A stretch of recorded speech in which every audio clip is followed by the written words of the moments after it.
Hello friends, कैसे हैं आप सब। आशा करता हूं कि फ्रेंड्स अच्छे होंगे। आज हम फ्रेंड्स बात करने के लिए आए हैं कि डीएलएड के बाद आखिर क्या करना चाहिए। आखिर डीएलएड जो हम कर रहे हैं, 2 साल का ये डिप्लोमा कोर्स कर रहे हैं, तो इसका आगे भविष्य में क्या कैरियर ऑप्शन है। क्या डीएलएड जो हम कर रहे हैं बाद में ये बंद हो जाएगी? क्या मुझे नौकरी नहीं मिलेगी? क्या सब कुछ बीएड वाले ही हैं? अगर मैंने डीएलएड कर लिया है तो मुझे अगर नौकरी की ज़रूरत है तो फ़िलहाल मैं कहाँ से नौकरी करूँ, कैसे करूँ।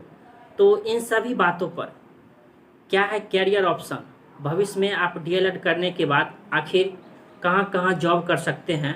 तो फ्रेंड्स, आज हम इसी बातों पर हम चर्चा करेंगे। तो चलते हैं वीडियो को आगे की ओर। सबसे पहला ये है कि डीएलएड के बाद आखिर क्या करना चाहिए। तो डीएलएड के बाद फ्रेंड्स, आप जब आपका फाइनल ईयर डीएलएड होंगे, फाइनल ईयर में आपका फाइनल ईयर भी कंप्लीट हो गया होगा, तो आप क्या कर सकते हैं। बहुत सारे स्टेट जो होते हैं, कुछ स्टेट ऐसे हैं जो पर्सनली अपना एग्ज़ाम कंडक्ट कराते हैं, जिसमें दिल्ली हुआ, राजस्थान हुआ और जैसे झारखंड हुआ। कुछ ऐसे स्टेट है, लेकिन वो उसके लिए भी यह है कि आप सीटेट कंपलसरी है। तो आप डीएलएड अगर आपका फाइनल ईयर होता है तो सबसे पहले एक सीटेट होती है, जो सेंट्रल एलिजिबिलिटी टेस्ट, जो कि भारत सरकार में सीबीएसई कंडक्ट कराती है। इसके माध्यम से ये होता है कि आप टीचर बनने का एलिजिबल है। आपको एक सीबीएसई एक सर्टिफिकेट दे देती है। इस सर्टिफिकेट को आप क्या कर सकते हैं, इंडिया में जैसे आप किसी भी स्टेट में, अगर मान लीजिए बिहार हुआ और कुछ अलग स्टेट में, आप वहाँ के एक एग्ज़ाम, कुछ ऐसे एक स्टेट है जिसमें वहाँ 2 एग्ज़ाम होता है, लेकिन कुछ ऐसे स्टेट है जहाँ सीटेट पे भी बहाली होती है। जैसे खासकर बिहार की बात करें तो सीटेट नंबर पे भी बहाली होती है। तो फ्रेंड्स, ये है, जैसे आप अदर स्टेट में जाइएगा, आसाम में, तो वहाँ सीटेट का वैलिड होता है और उसके तहत क्या कर सकते हैं आप, उसके तहत आप वहाँ एलिजिबल है। तो सबसे पहले आप वहाँ सीटेट का एग्ज़ाम दे सकते हैं। अगर आप सीटेट क्वालिफाई कर लेते हैं, सही मायने में आप सीटेट क्वालिफाई कर लेते हैं, तो आपका एक ऑप्शन कैरियर ऑप्शन, जो कि सुनहरा बहुत ही बेस्ट है। तो आप केंद्रीय विद्यालय के लिए भी एलिजिबल है। केंद्रीय विद्यालय जो कि बहुत एक बेस्ट स्कूल है, जो कि भारत सरकार की स्कूल होती है। और उसके बाद जैसे दिल्ली में भी ग्रेड पे 4200 होती है। जैसे फ़िलहाल अभी पीआरटी, आप डीएलएड किए हुए हैं तो आप पीआरटी के लिए, प्राइमरी टीचर के लिए सभी जगह एलिजिबल हैं। तो आप जैसे फ़िलहाल में ही दिल्ली में ही क्या हुआ था, दिल्ली में अभी प्राइमरी टीचर की जो अभी पोस्ट निकली हुई थी, तो उसका फॉर्म फिलअप भी हुआ, तो आप वहाँ भी बन सकते हैं। कुछ दिन पहले यूपी में भी आई थी, तो यूपी में भी अगर आप सीटेट क्वालिफाई किए हैं तो आप वहाँ एलिजिबल हैं। तो इस प्रकार आपका कैरियर ऑप्शन इस प्रकार हो सकता है। डीएलएड के बाद आपको एक सीटेट एग्ज़ाम होता है, वो अगर आप पास कर लेते हैं तो संभवतः, पूर्ण रूप से तो नहीं कह सकते हैं, लेकिन संभावना हद से बहुत ज़्यादा हो जाता है कि आप इंडिया में कि किसी भी स्टेट में आप टीचर बनने के लिए एलिजिबल होते हैं। और ये हुआ सरकारी कॉर्पोरेट, सरकारी में। फिर आपकी बात चलते हैं प्राइवेट में चलते हैं। तो अगर आप डीएलएड किए हुए हैं, अगर आप सीटेट पास कर लेते हैं, तो आपको जैसे प्रत्येक, अब ये हो गया है कि प्राइवेट स्कूल में भी आपके लिए क्या होता है, सीटेट अनिवार्य है। तो सबसे बहुत ही ज़रूरी है सीटेट। तो सीटेट अगर पास कर लेते हैं तो आपको एक प्राइवेट स्कूल में 15 से 20 हज़ार रुपये आराम से आपको मिल जाएगा।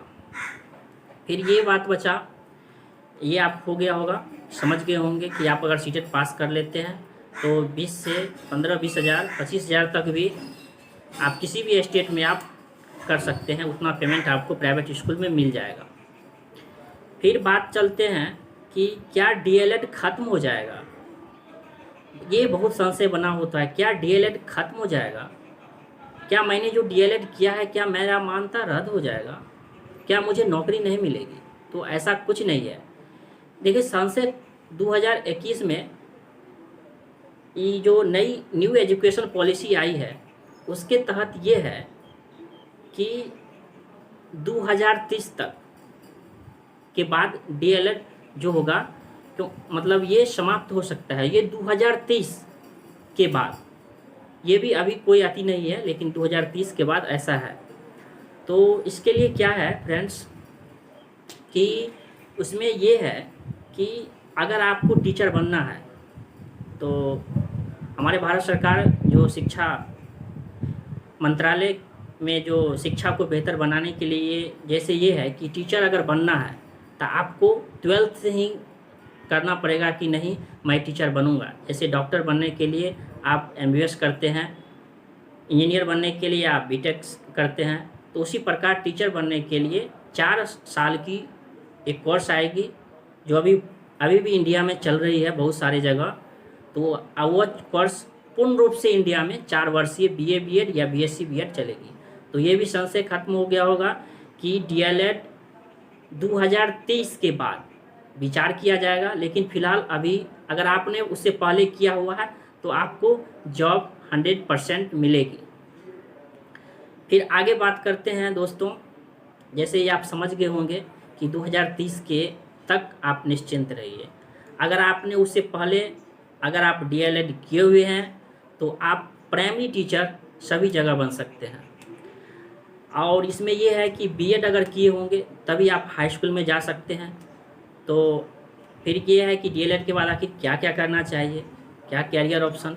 तो आपका अगर ग्रेजुएशन नहीं हुआ है तो ग्रेजुएशन भी कर सकते हैं। तो इस प्रकार आप क्या कर सकते हैं फ्रेंड्स, डीएलएड के बाद अपने कैरियर ऑप्शन को चूज कर सकते हैं।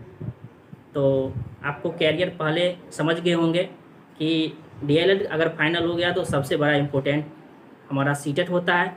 अगर सीटेट पास कर लेते हैं तो केंद्रीय विद्यालय संगठन जो कि भारत सरकार इसका एग्ज़ाम कंडक्ट कराती है, तो वह बेहतरीन स्कूल है। आप सर्च कर सकते हैं यूट्यूब पे, गूगल पे भी दे सकते हैं केंद्रीय विद्यालय। अगर नाम नहीं जानते होंगे तो जानते ही होंगे, बहुत अच्छी बात है। फिर आप दिल्ली में भी टीचर बन सकते हैं जो कि 4200 ग्रेड पे, अर्थात 40,000 45,000 उसकी सैलरी फर्स्ट पेमेंट आएगी। तो वहाँ भी आप कर सकते हैं सरकारी सेक्टर के लिए। अदर स्टेट में आप जा सकते हैं सीटेट पे, तो सबसे बहुत ज़रूरी है सीटेट। तो इस प्रकार आप अपने कैरियर को डीएलएड के बाद बेहतरीन रूप से चूज कर सकते हैं। तो अगर आप डीएलएड फर्स्ट ईयर या सेकेंड ईयर में हैं, अगर आप चाहते हैं कि बेस्ट बुक डीएलएड और फर्स्ट ईयर के लिए कौन सी है, अगर आप क्योंकि डीएलएड दीजिएगा उसके बाद अगर आप सीटेट एग्ज़ाम देते हैं तो सीटेट के लिए बेस्ट बुक कौन सी है, और आगे फिर कोई बेस्ट पेडागोजी की बुक कौन सी है, तो ये सब बुक जो हम बताएंगे रहे हैं, ये सब बुक हम अपनी पर्सनल एक्सपीरियंस है जो बुक हम पढ़ते थे। तो नीचे डिस्क्रिप्शन में बुक का लिंक दिया हुआ है, आप वहाँ से परचेज कर सकते हैं। तो नीचे डिस्क्रिप्शन में जो अमेज़ॉन का लिंक दिया हुआ है उसके तहत आप बुक को ज़रूर परचेज कीजिए, जो आपको अच्छा लगता हो। अगर अच्छा लगता हो तो कमेंट बॉक्स में भी बता सकते हैं। तो फ्रेंड्स, ऐसा लगता है कि यह वीडियो आप लोग को अच्छा लगा होगा। अगर वीडियो अच्छा लगा होगा तो लाइक और शेयर ज़रूर कीजिए। अगर इस चैनल पे नए हैं तो प्लीज़ चैनल को सब्सक्राइब ज़रूर कर लीजिए। क्योंकि ये चैनल जो है ये टीचिंग रिलेटेड है, तो आपको सभी नोटिफिकेशन आपको हर समय पहुंचती रहेगी।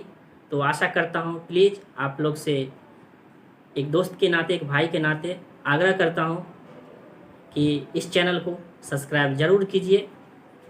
अगर यहाँ तक वीडियो देख रहे हैं तो प्लीज़ चैनल को सब्सक्राइब ज़रूर कर लीजिए। फिर मिलेंगे अगले वीडियो में कोई नई टॉपिक के साथ, तब तक के लिए धन्यवाद।